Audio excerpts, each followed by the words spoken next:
Chinese company that owns everything, Tencent. It's very normal for one company to be involved in similar or even completely different ventures. Some other companies have a more diverse portfolio and are into several industries, but this isn't surprising or mind-blowing in any way. I mean, if you were asked to name one of these companies, names will roll out of your mouth without having to do much thinking. But what if I asked you to name one company that owns everything? Now that requires a lot of thinking. One company that has its tentacles in every aspect of life you can think of. That company is Tencent.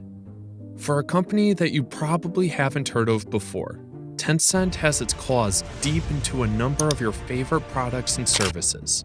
That's not even the most interesting part.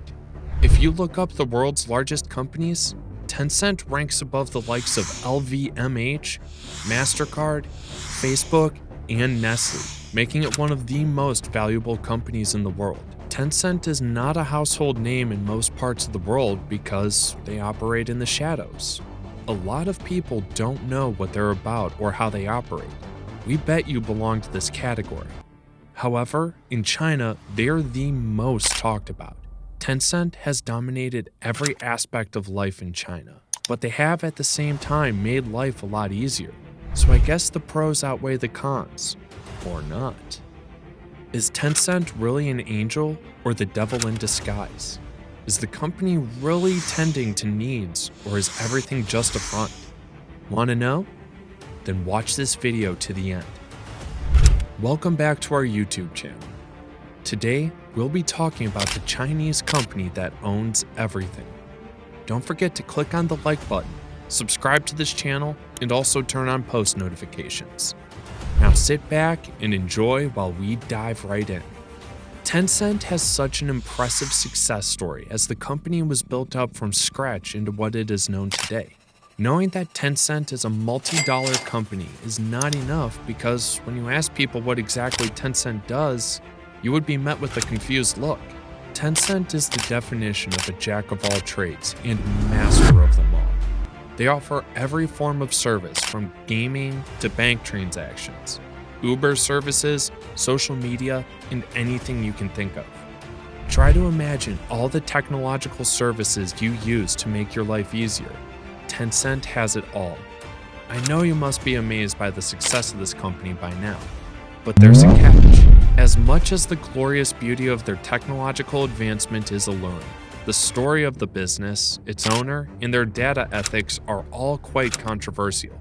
There are many sides to Tencent, and you'll be seeing a lot of what goes down behind the scenes. First, let's unravel the founder of this mysterious company. You definitely know the names of the founders or CEOs of top companies. Most people even know what they look like either from constantly seeing them on TV, social media, or in magazines. Their faces are often everywhere. That's just something that comes with all the wealth and fame. But this isn't the case for Ma Huateng, the founder of Tencent. Popularly referred to as Pony Ma, Tencent's father is a Chinese tech star that stays far away from the media. You may have casually walked past Pony Ma at the airport without even knowing who he is or giving him a second glance. The major reason for this is that Pony Ma has always been introverted and he tries to stay out of scandals or controversies. Tencent was founded in 1998, but Pony Ma started on his tech journey way before that back in college. By the time Pony graduated from college, he had already made his first program and sold it at a very impressive price.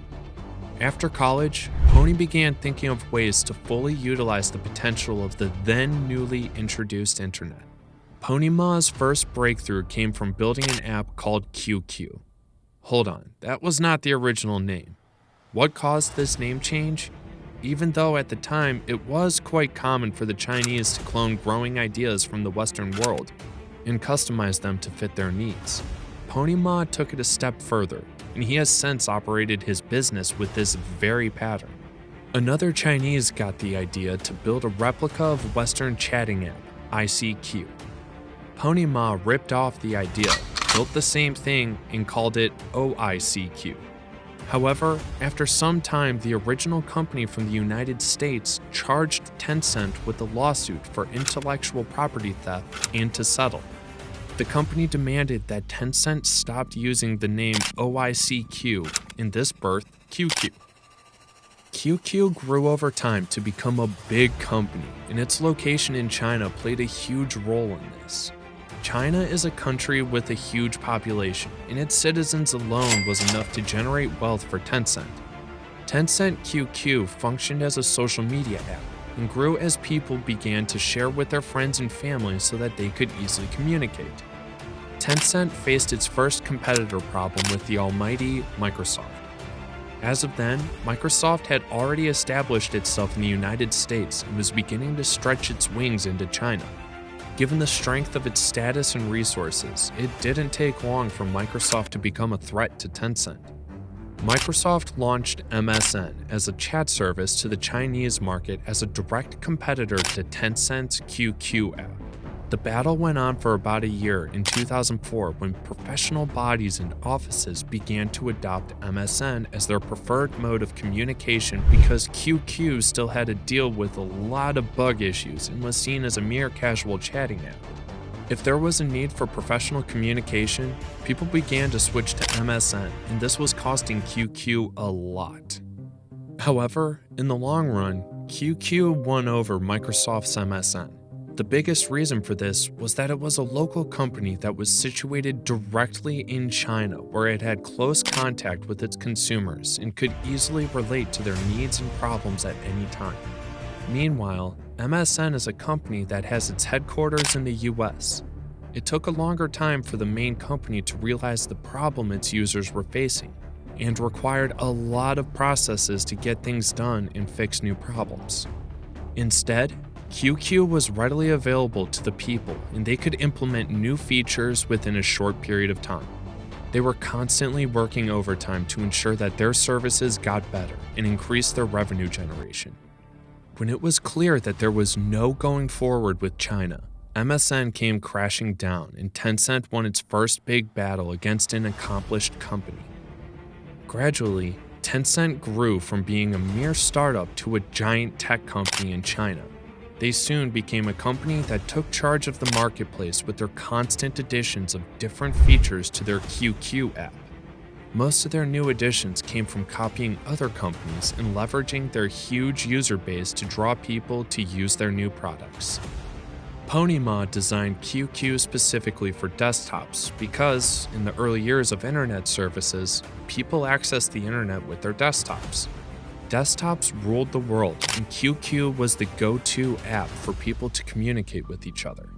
Progressively, the world began to move from using desktops to using mobile phones, and QQ was not compatible with mobile phones. So what will become the fate of the ever-growing QQ? Will it go into extinction along with the archaic act of chatting with desktops? Or will a competitor build a company that will eclipse Tencent? This is where WeChat comes to play. Tencent created a mobile app to cater to the needs of people after there was a shift from desktops to mobile phones. Kicking off as a chat service product like QQ, Tencent kept adding other features to the app like WeChat Pay, Moments, which is like Instagram, Public Accounts, which is like a blogging service, and the feature that earned them the name, the company that owns everything, called Mini Programs. Mini Programs allowed their users to access other apps within WeChat. Basically, WeChat started providing all the services that you can possibly think of.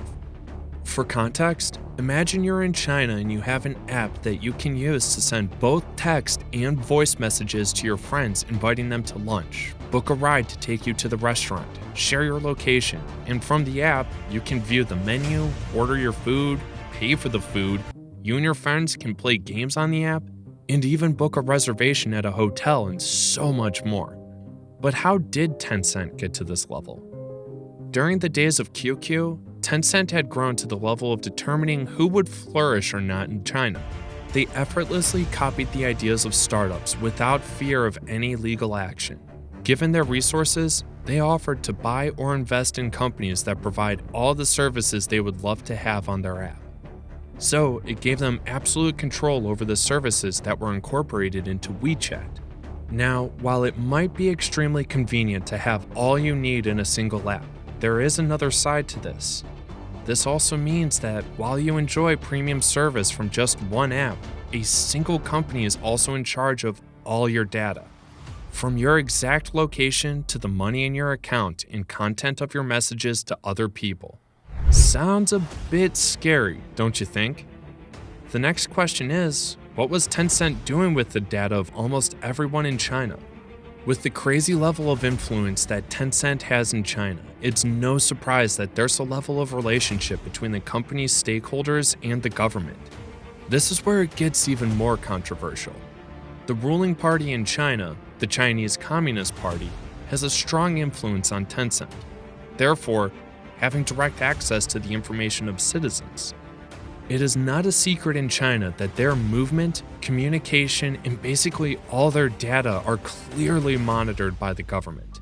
There have been several cases of people being arrested, detained, and jailed based on the content of their messages to another person. The access that these people have to the citizens' private information does not need any consent from the owner or a court order. The government has become an imposed custodian of censorship. They have access to censor views they do not support and intentionally infringe on the freedom of speech of the citizens. However, the access that the CCP has to data that Tencent controls is not a direct indication that the relationship between them is smooth. Here's the crazy part.